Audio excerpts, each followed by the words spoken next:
episode of Rebuilding Portsmouth. Now, I'm going to try and keep today's episode nice and light and airy, because I'm in a really good mood, and I feel like the last couple of episodes have been really down, and I guess you can kind of understand why, like the way the results have been and stuff. I feel like I've been complaining way too much, and as much as I can sure most people understand why that is, you know, you don't need to hear it all the bloody time. So, sometimes you just got to accept that that's what football do. I've already said that, haven't I? But that is literally the only way I can describe it. So, there was one thing, I need to address a couple of things.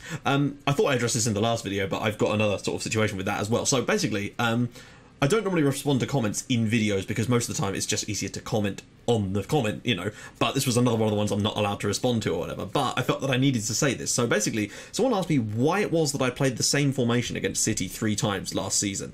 The reason for that was because in the first game, we were better than them. Just because the result didn't dictate that, we were still better than them on the pitch. Like, we may not have won the game, we drew, but the point is we were still better than them in terms of every stat available. So on another day, that result probably isn't going to be a 3-3 draw, we might win that. So that's why I kept with it for the second game.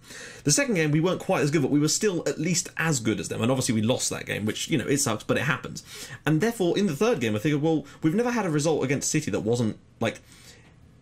Every time we've played City, we'd mostly get absolutely spanked on the scoreline as well as the stats, but this formation was allowing us to at least compete with them. Yeah, the results weren't there, but the fact is, even if I play a different system, we're probably going to get spanked by an even larger amount, so I figured if it's working at least on paper, regardless of the scoreline, then I may as well try it for a third time, and admittedly, in that one, we did get a bit battered. And so, yeah, had that one happened first, I would have switched it, but because it looked good in terms of the stats, I didn't see the point in changing the system, so there you go. That's why I did it.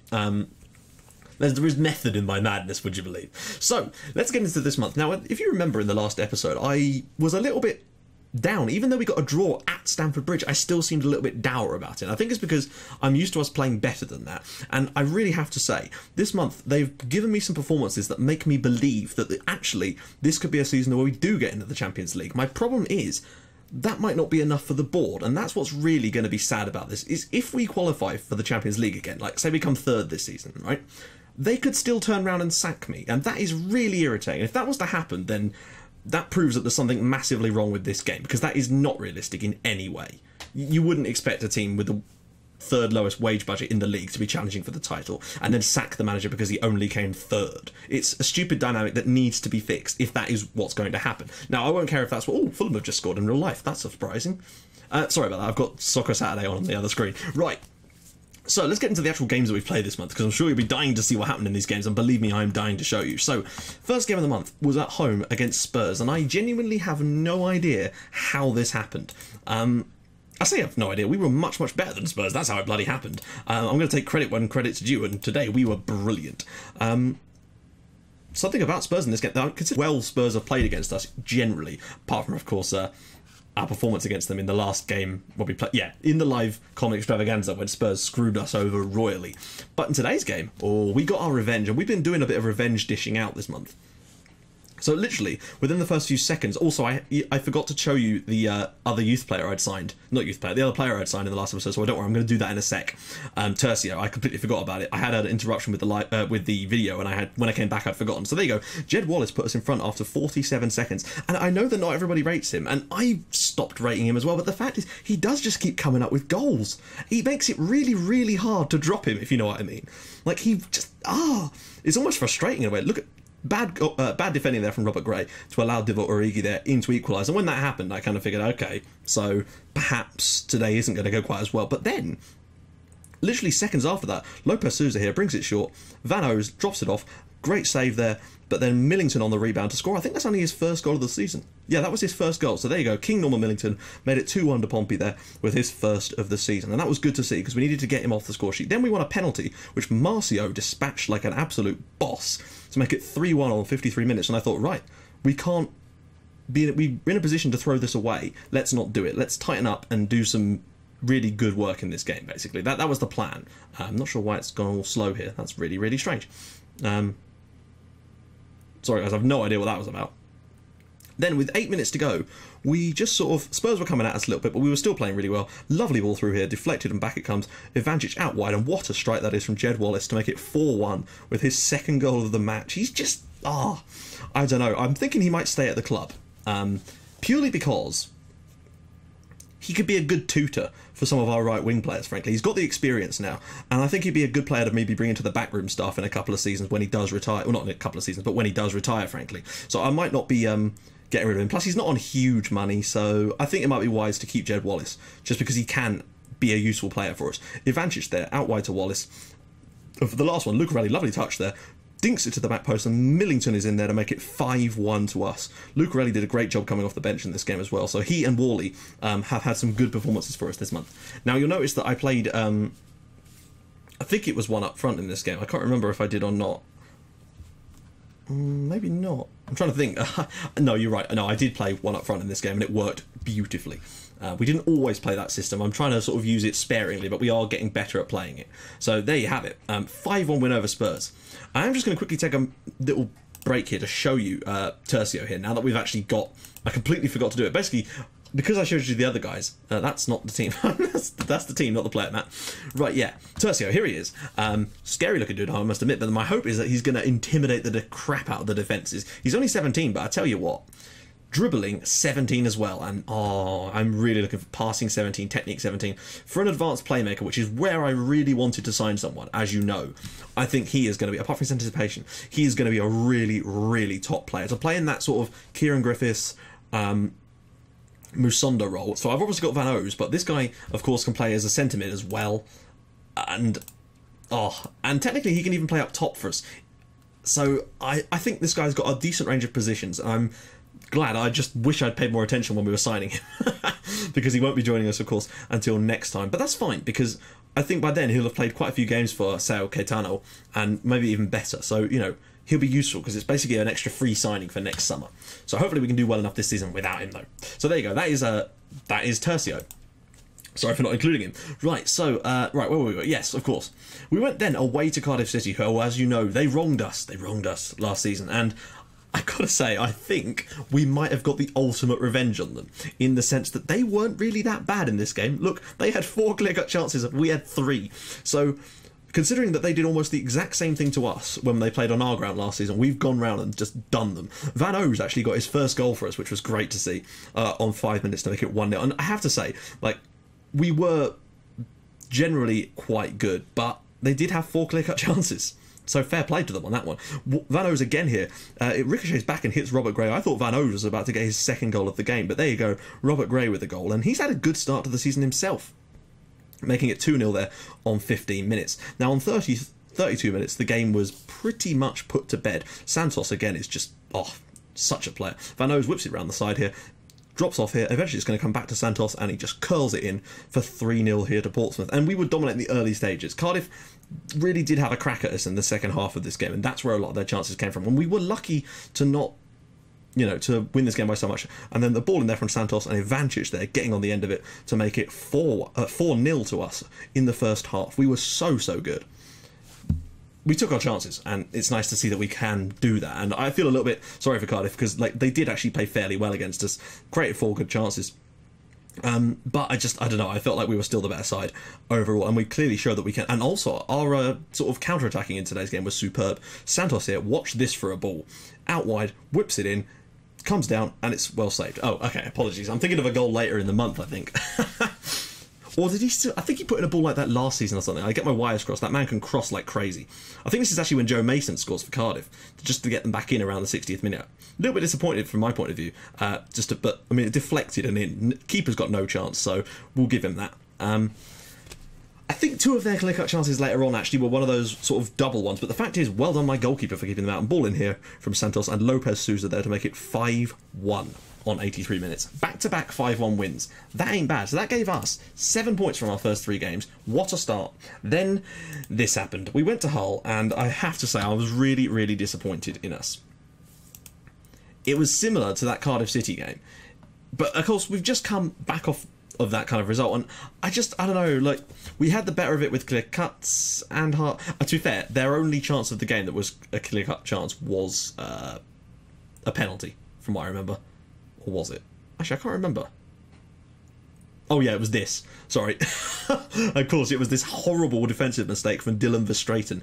But as much as that was a bad mistake, it doesn't excuse the fact that we were unable to put the ball in our net, and that is our fault. okay, we made a horrible defensive error there, but the point is we should have been good enough to win the game without it. Basically, we should have been able to win this game even after that, come and win it 2-1. Because we were probably the better side on paper after that. But the point is, Hull kept us out. They were good. They did us, basically. They mugged us off, and it's happened. There's nothing we can do about it now. We should have been better. But we've had a decent start to the season regardless of that. It's just disappointing when you have some decent results like what we had against Spurs in Cardiff, and then you go away to Hull, and suddenly your players forget how to put the ball in the net again. Also, look how long Bernard runs with the ball here. It is unbelievable. And then the finish is really weak, and that was disappointing to concede the goals like the way we did. The length of time that he followed Bernard without putting a tackle in, it was like when you're walking around town and there's people trying to give you a leaflet. That is what it looked like. That is not defending, my friend. That is canvassing. So yeah, we lost 2-0, and it was a poor performance from us. The weather looked lovely, though. That is what I will say. And in our final game, what we're talking about, in the League Cup, because our board don't even consider this important, I decided to go with... I went full rotation, basically, to try and see if we could come up with... Well, I was trying to get knocked out, essentially, to get some less games, because the board don't care for it. But we actually managed to get quite a performance here against newly promoted Liverpool. It was like a schoolyard football match, just a bit of fun, basically. Everybody getting involved and having a lovely old time. And some of our sort of younger players, like McAvoy started this one, Amrani started this one. I think we went with Worley. Worley and Burrell were the front two for this one, I think, as well. Francois, obviously, at the back. I think Augustin Martinez started in goal. So yeah, that was basically how it was. So it was a relatively weak inside, but there's still some strength in there. Like in the midfield, I think we still have Milton Peralta playing for us. Or was he? I think he was a substitute, actually. I don't know, I can never remember. But some good work from Liverpool. Markovic with a great strike and eventually curling in after 2 minutes there to give Liverpool the lead. And I thought, okay, well, they deserve that. They played well in the early stages and they got their goal. As you can see, clear-cut chances were 5 apiece, but we had 12 half chances in this game. It's incredible. We were just having a lovely time with getting shots. Comes back out here to Ola Aftret, ball up to the back post, and there was Dylan Verstraeten to score his first ever goal, which was great. Notice that, Ola Aftret also started this one too. It's good to give him a little bit of a run out and got himself an assist on his, probably not his debut, but one of his first performances for us. Then, not long after that, some poor play from us again led to Liverpool getting a couple of free efforts at goal, really. And, oh no, wait, what am I talking about? Peralta did start the game, but what a ball this is. Millington there wins the header, but unfortunately it comes down to Victor Garcia. Sorry, this was recorded. I played these games last night while I was cleaning out some extra work, so it's not quite as familiar as I would have liked to be. Great tackle there from Peralta. What about that? He's absolutely clattered Salvio, but Milton Peralta loves a tackle, and that moustache, wow. That must be fear itself. Millington here, brilliant work. Takes it round one, and a cool as you like finish there to make it 2-1 to Portsmouth. I forgot I went with Millington. I think it was Millington and Worley I went with up front in this one. Millington just has such incredible stamina, and he just never seems to get injured, that he can actually play almost every game. And that's probably why he got so many goals last year, because he's just so consistent for us in terms of his performances and stamina. So he just loves a goal. And another attempted tackle there, poor from him. Salvio, and a really poor defending this time from Dylan Verstraeten. He should have done better, really. I really think he should have. But there you go. It was 2-2 then. Remember, this is still the first half. And then there was still time before half-time for us to nearly take the lead. Ball up here. Gomez comes back to Aftret, and eventually it's going to get cleared here. Peralta gets taken out there by Salvio, but it's a good tackle, and if anything, it was a bit of revenge from Salvio on Milton Peralta. This was a really fun game to watch, I have to say, because I wasn't too bothered about the result, but what on earth was that for defending? And Jordan Henderson puts it in the back of the net. That was twice in 2 games that we've had a shocking defensive error cost us, and it wasn't like it was from one of our youngsters. That was Mr. Peralta himself making a huge error. Thankfully, he did pop up later to rectify the issue. McAvoy's ball in, and Burrell... he essentially got taken out as he was taking the touch and put it in the back of the net. It wasn't Peralta that was the hero, it was Ali Burrell, what we're talking about. Burrell put us level there on 3-3, and then, with just a few minutes left in this game, we somehow came up with a winner here. Lucarelli this time, losing the ball, back to McAvoy, after that, who played the full 90 minutes here as well, into Gomez, out to Peralta, who slips it through the channel. Ali Burrell takes the ball there, but loses it. Jefferson Rios whips it across, and somehow, this doesn't go in the net here. I don't know why Lucarelli doesn't put it in, but it comes back to Ali Burrell, and the ball is in the back of the net. It really was schoolyard stuff, but it doesn't matter, because we won 4-3, and we actually are going through to the next round of the Capital One Cup, so hey, cups seem to be working for us lately, apart from the cup final. The less we said about that, the better. In our next game, we were at home against Brighton and Hove Albion, and it was better. That's the kind of result that we need to be getting against teams. Like, Brighton were so poor. They really, really were. And, well, actually, what am I talking about? They were, in terms of, like, keeping involved in the game, but they still created 4 clear-cut chances. Admittedly, we got 8. So, and 7 half chances in this game. We were domination. It was domination sort of stuff, and they did get themselves a goal though, but they did start to push at us, and I think they got a lot of those chances as a result of us going up so early in this game. Because we got ourselves in front so early in this game, they had to come at us, which meant that they were creating more chances going forward because they were throwing everything at it. Great strike from Millington. That was the one I was on about. Santos ball in, Millington on the end. That was the one I was on about earlier when I got my wires crossed. But because they then had to come out at us in this game, because we got a second goal. What did they equalise? No, I'm pretty sure that we got a second goal in this game. Sorry guys, again, this was last night. Yeah, here we go. The ball's played up here. Millington wins the header beautifully before losing the ball again. Back to Bidwell here. But basically, because they had to come out and attack us, it meant that they were actually capable of creating some quite decent chances once they tried to get attacking. The problem was they left all kinds of gaps open, and that's essentially what we did for the rest of the game, was just pick them off one by one whenever we got the chance. And, you know, I think maybe we could have got more goals in this game, but it doesn't make much difference to me. You know, we've had 5-1 on 2 occasions already, and now a 4-1. Would like to keep a clean sheet though. That would be a nice little improvement for us. What a ball that is from Lopez Souza. Comes to Ali Brower, who just smashes it in for 2-0. And yeah, 2-0 down after just 8 minutes here. They were in trouble, and of course that meant they had to come out at us, and we caught them on the break basically 2 more times. And they did get 1 goal for their troubles, but it wasn't yet. Gray heading it down here, Wallace with the whip in here, and well cut out there by Segedal. Bidwell whips it long, but of course, well, I think he wins the header actually there, but we're just mopping up because Ivancic is so damn good. Not that he's playing this game. Millington there with the strike, Burrell with the assist, and whew, just Millington's 5th goal of the season, and suddenly he's starting to look like the player of last year. But what I would note is that Ali Burrell has also picked up. Oh, that's right, it was a penalty that Brighton got. Of course, yeah, they did start to come at us and create some decent chances, but they got a penalty, which I was a little bit dubious about, but hey. So credit to them, they stuck in there and got themselves a penalty, but other than that, they were pretty poor on the night, which is good. And I think, yeah, our last goal actually comes from one of their corners. Great clearance here. Marcio does so well. Plays a beautiful pass for Millington, who then just, well, he does what kings do, which is just run it to the corner and eventually provide absolutely fuck all. I'm so sorry, guys. It's hard to commentate on stuff that happened last night. It's amazing how quickly these things go out your head when you've had to play other stuff in between. Lopez Souza with the ball here into Van O's, spread through, and Millington, oh that's right, of course, yeah, just drops it into the channel here, and Marcio's shot is put into the back of the net by Marcio, of course, with his 2nd of the season for 4-1. So yeah, there you go, 4-1 win, all very nice. And of course, I've missed one of the games.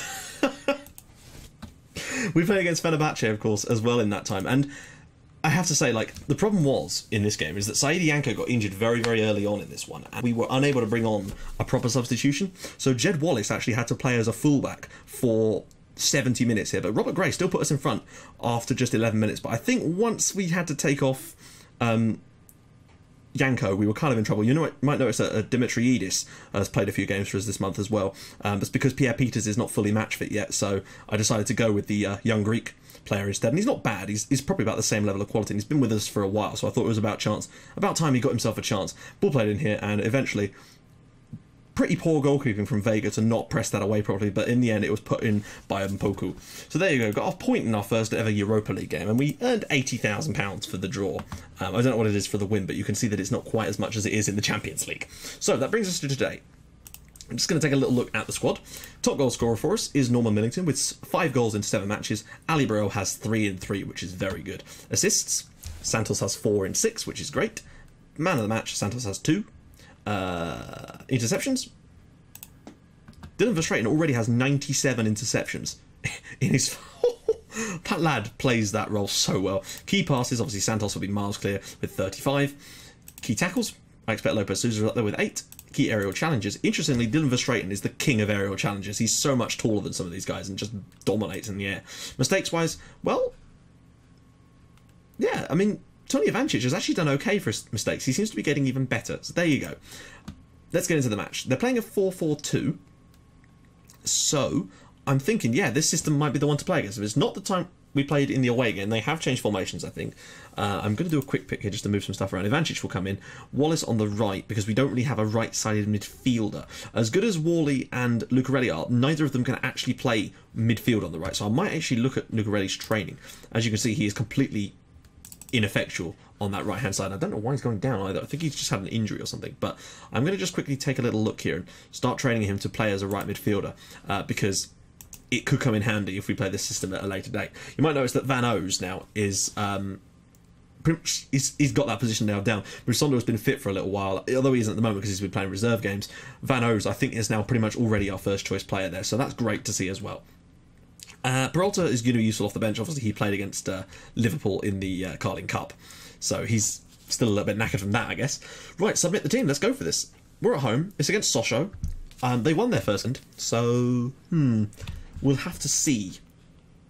Something else I've been trying, guys, is when you get a team advice here, I've noticed that if you try it at half-time, it changes, and Sylvain Distance obviously had a chance to analyse things, and I found that that's helped us quite a lot so far in our games. I change it at half-time, and then I change it again after they've made their substitutions, or their first 2 substitutions, which generally are around 65 minutes, like when I make mine. So, let's go for this. So yeah, I found that in the long run, it seems to have allowed us to tighten up in games later on, and that seems to have definitely prevented us from throwing stupid leads away. So I'm thinking that that might be a very useful thing for us this season, and if we can do that, then good. I've also ploughed a lot of our money, the spare cash. Oh, what a hit from Ivancic. I've ploughed a lot of our spare cash into bonuses for the competitions this year, just to see if that has any difference. Are you kidding me? Right, okay, so a few seconds into the game, we're already going to have to make the change. Thankfully, we actually have a player that can come off the bench now, Marcio, and that is a glorious thing to be able to bring someone on of that kind of quality and not have to have, like, Worley, who's not really a striker, he's a winger, to bring in. So it's nice to have that third choice striker who's just as good. We've started well here, but win your headers. That's a great header. Marcio should be able to bring this away. Where is Sir Norman? King Norman. Marcio's going to run at them all here. He's done 2 or 3 of them. That is a... if only his distribution there was better. He did really, really well up until the last minute. The straight... Oh... Careful, guys. There you go. Jed Wallace getting back. Oh, wow. That was a dangerous pass. Again, I see what you mean sometimes about his passing. It seems to be one of his weak points. Jed Wallace, with his long passing, seems to be really off base at times.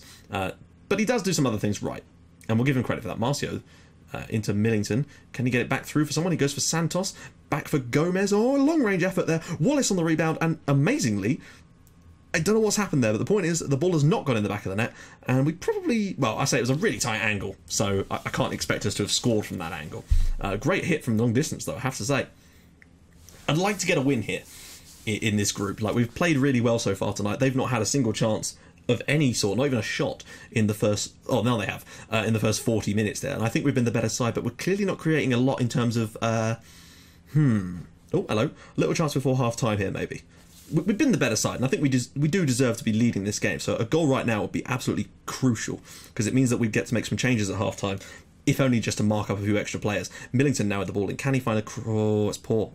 Or has he won it back? No, he hasn't. Oh, poor play. Marcio. Van O's. Will he shoot? Will he? Oh, clever play to Santos. Santos whips it in. Van O's drops it short. Van O's, and again, it's well saved by the goalkeeper. Wow. Great first half performance from us. We're just missing that cutting edge at the moment, just to get that ball over the line, basically. Van O's again there. Santos whips it across. Lopez Souza, and this time it's saved again. Wow, what a first half. Shots, we've been great. And 4 half chances as well as the clear cuts. I have to say, we probably do deserve to be in front right about now. But credit to Sochaux's goalkeeper for keeping us out, you know. We've been good. They need to do a lot better in the second half. But this is what I mean. So we're here like this, then I click it. The one time it doesn't change. To be fair, we've got them pretty much. I'll show you what I mean after the substitutions. That's generally when it makes more of a difference, I found. Millington slipping it straight through to Wallace there, nearly. That is where Wallace is absolutely lethal in those areas. And we seem to have picked up where we left off in this second half, just continuing the sort of barrage of shots. But I thought, oh, they've got a guy called Loppy. That's quite cute. Right, Wallace has picked it up right down in the right-hand corner, and he actually has provided a decent outlet pass there. Marcio can bring it down. No, he can't. Glick, and win your header, win your header, win your header. Of course, Villestraighten is great in the air, and that is an excellent factor to have, basically. Robert Gray has never been superb in the air. That's a nice little ball there from Wallace. The thing is, I criticise his passing, and then he starts making some nice little balls like that. But it's his long-range passing that I find, oh, well, look at that from Gomez. Santos whips it across. Millington, there we go, 1-0. Finally, what we deserved in this game. And that will put us top of the group with 4 points from our first 2 matches. And yeah, I will take that. That is a good return from our first couple of games in this group. Santos, lovely touch.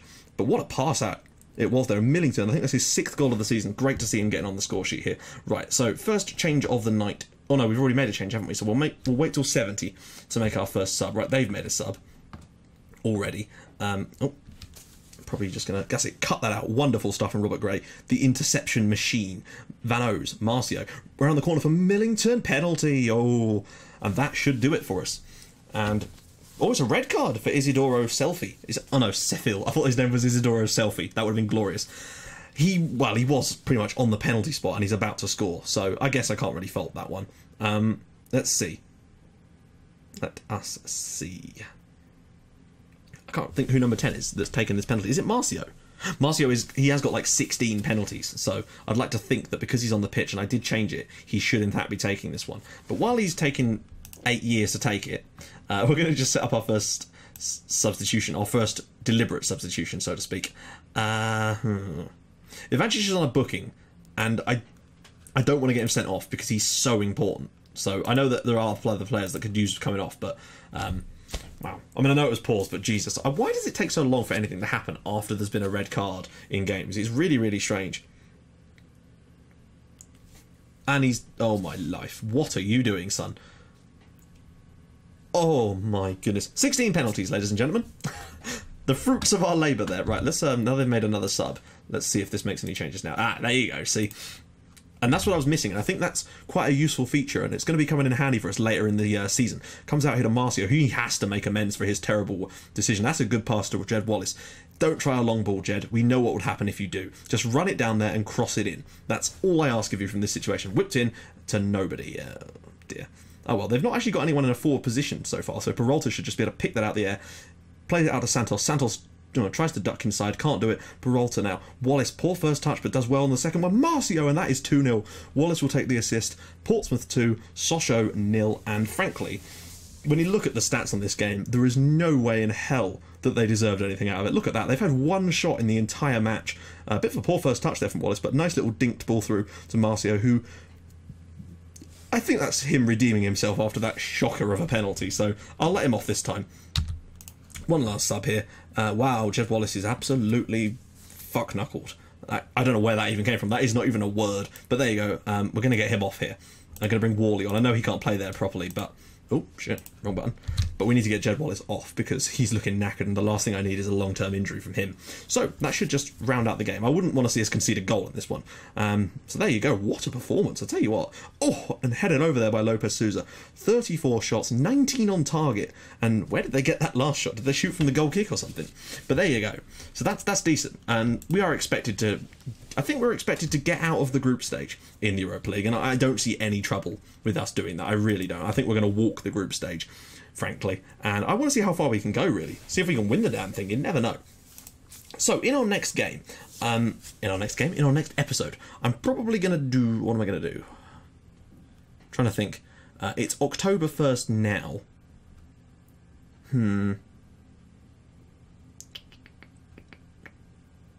Just trying to think. It's harder when you're in Europe, especially when these games come quite thick and fast. I don't want to just do that one because there'd be too little of a gap. I think we'll do Man United away as our next game, basically, and then after that we'll do the Fenerbahce home Europa League game, basically. I think that's the best way to go about it. So yeah, we'll do Man United away as our next home game. So there you go, guys. If you like what you've seen, please feel free to drop a like on the episode, and if you'd like to even on that, please subscribe to my channel for more Portsmouth and Red Star Belgrade in your inbox every single day at 5:30 and 8 o'clock, and I will see you guys in the next episode for the Man United game. That could be crucial. Bye-bye.